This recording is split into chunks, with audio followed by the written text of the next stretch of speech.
వాళ్ళల్లో మధ్యాహ్న భోజనం ముఖ్యమైనది, చదువు మధ్యాహ్నం అయింది. చదువు ఎవడ భోజనంలో గుడ్డెట్టారా, గడిది గుడ్డెట్టారా, అన్నం తినేవాడు కొడుగుడు బెడ్డం ఏంటంటే బుద్ధి ఉందా లేదా, చదువుకోమని లేకపోతే వెళ్ళిపోమని చెప్పండి.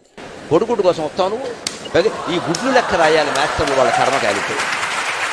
చదువు చెప్పక్క, ఎన్ని గుడ్లు వెళ్ళాయి, ఎన్ని గుడ్లు మిగిలాయి, ఎన్ని గుడ్లు మధ్యలో పేలాయి, ఎన్ని గుడ్లు ఈ మాస్టర్ తినేసాడు. ఇంక ఇప్పుడు చదువు ఎందుకు చెబుతాడండి? అసలు పిల్లలకు భోజనం పెట్టడం ఏంటంటే వాళ్ళ భోజనాలు వాళ్ళు తెచ్చుకోవాలి కదా, మానేమానండి. అంటే పిల్లలకు భోజనం పెట్టి పుస్తకాలు ఇచ్చి యూనిఫార్మ్ ఇన్ని ఇస్తే వాడు చదువుతాడా? శోభనం పెళ్లి కొడుకులో మంచం ఎక్కువ కూర్చుంటాడు. ఎందుకు చదువుతాడు వాడు? విద్యార్థికి ఇన్ని సౌకర్యాలా అవసరమా? చదువు రావట్లేదు ఎవరికి, భోజనాలే వస్తుంది.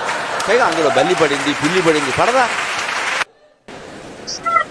ఆ వండి పెట్టేవాళ్ళకి డబ్బులు ఉండవు. ఎక్కడి నుంచి ఇస్తారు? ఎంతమందికి ఇస్తారమ్మా? గారపోస్తారు ప్రభుత్వం వాళ్ళు. ఎక్కడి నుంచి ఉన్నాయి డబ్బులు? ఇక్కడ నీ డబ్బులు పెట్టి నువ్వు చదువుకో, నీ అన్నం నువ్వు తిను, నీ బట్టలు నువ్వు కట్టుకో, నీకు ఇష్టమైతే చదువు. ప్రభుత్వం పని ఏమిటంటే, ఉభయ తెలుగు రాష్ట్రాల పెద్దలందరూ వింటారు నా కెమెరా ద్వారా కాబట్టి చెబుతున్నా, ప్రభుత్వం కర్తవ్యం బాగా చదువు చెప్పడం తప్ప పుస్తకాలు ఇవ్వడం, బట్టలు కుట్టించడం, అన్నం పెట్టడం కాదు.